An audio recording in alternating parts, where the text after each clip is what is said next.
வணக்கம். தமிழக அரசு சின்னத்திரை விருதுகள் 2014 இருந்து 22 வரைக்கும் கிட்டத்தட்ட ஒரு 7 வருஷ அவார்டை அப்படியே ஹோல்ட் பண்ணி இப்ப அனௌன்ஸ் பண்ணிருக்காங்க. ரொம்ப ரொம்ப சந்தோஷம். இந்த விருதை வாங்க இருக்கிற அத்தனை கலைஞர்களுக்கும் என்னுடைய மனமார்ந்த வாழ்த்துக்கள். ஆனா எனக்கு அவார்டே வரல, ஏன் தெரியல. 2014 இருந்து 22 வரைக்கும் அப்படின்னா 2017 2017 இருந்து 22 முடிய செம்பருத்தி பீக்ல இருந்திருக்கு. அதுலயும் 19 20 18 இந்த 3 வருஷமும் அவ்வளோ பீக்ல போயிருக்கு. நான் அதுல ஒரு நெகட்டிவ் லீட் ரோல் பண்ணியிருக்கேன். பட் எனக்கு அந்த அவார்டு கிடைக்கவே இல்லை, ஏன்னு தெரியலங்க. இப்போ இந்த தமிழக அரசு விருது அப்படிங்கிறது குடும்ப விருதுலாம் இல்லையே. அவங்க ஃபேமிலிக்கு மட்டும், அந்த சார்ந்த தொலைக்காட்சி தொடர்களுக்கு மட்டும், அதில் நடிக்கிற கலைஞர்களுக்கு மட்டும் அந்த மாதிரிலாம் கிடையாது இல்ல.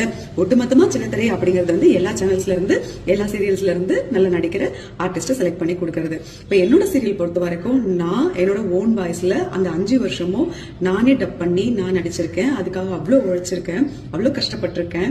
ஸோ என்னுடைய கடமையை நான் 100% கரெக்டா பண்ணிருக்கேங்கிற நம்பிக்கையில தான் எங்க என் உரிமை அப்படின்னு நான் கேக்குறேன்.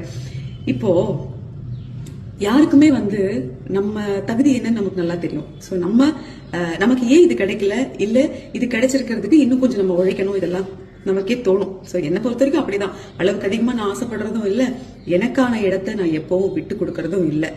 இந்த விருது எனக்கு ஏன் கிடைக்கல, அந்த 3 வருஷங்கள் நான் தானே அவ்வளவு நல்லா பர்ஃபார்ம் பண்ணிருக்கேன்னு சொன்னாங்க.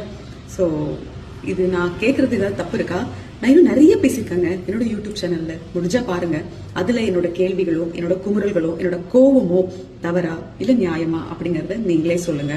இந்த செலக்டட் பண்ற கமிட்டின்னு ஒருத்தவங்க இருப்பாங்களே, அந்த கமிட்டியை செலக்ட் பண்றது யாரு?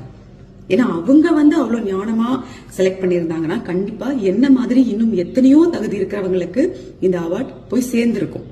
அப்படி தெரியல எனக்கு. ஏன்னா ஒரு சேனல்லையே பாய்காட் பண்ணிருக்காங்க, அதுல இருந்து சீரியல்ஸையே பாய்காட் பண்ணிருக்காங்க. அதுல இருந்த கலைஞர்களுக்கு எவ்வளவு வலிச்சிருக்கும், எவ்வளவு வலிச்சுக்கிட்டு இருக்கோம். இப்போ இதெல்லாம் என்ன சொல்றதுன்னு தெரியல. இந்த மாதிரி நேரத்துலதான் நிறைய தோணுது பேசணும்னு. பேசியிருக்கேன், பேசாமலாம் இல்ல. ஏன்னா எனக்காக நான் பேசலன்னா வேற யார் பேசுவா சொல்லுங்க.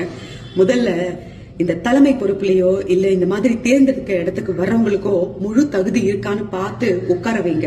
ஏன்னா அவங்க மட்டுமே சுட்டு சாப்பிடுற அப்பளத்துக்கு ஆசைப்பட்டுக்கிட்டு அடுத்தவங்களுக்கும் அதை படைக்கணும்னு நினைக்கிறாங்க. எப்படி சொல்றதுன்னு தெரியல. புரிய வேண்டியவங்களுக்கு புரியும். உங்களுக்கு வேண்டியவங்களுக்கு மட்டும் கொடுக்கறதுக்கு தமிழக அரசு விருது இல்ல, அதுக்கு நீங்க தயாரிச்சு ஒரு அவார்டு கொடுங்க, ஃபேமிலி அவார்டுன்னு சொல்லிட்டு. எல்லாருக்கும் கொடுக்கறதுக்கு பேரு தான் தமிழக அரசின் விருது. தமிழக அரசு இதெல்லாம் கொஞ்சம் பாக்குறீங்களா? பார்த்துட்டு அதுக்கப்புறமா விழா இடுங்க. அது கொஞ்சம் பாக்குறதுக்கு நல்லா இருக்கும். நன்றி.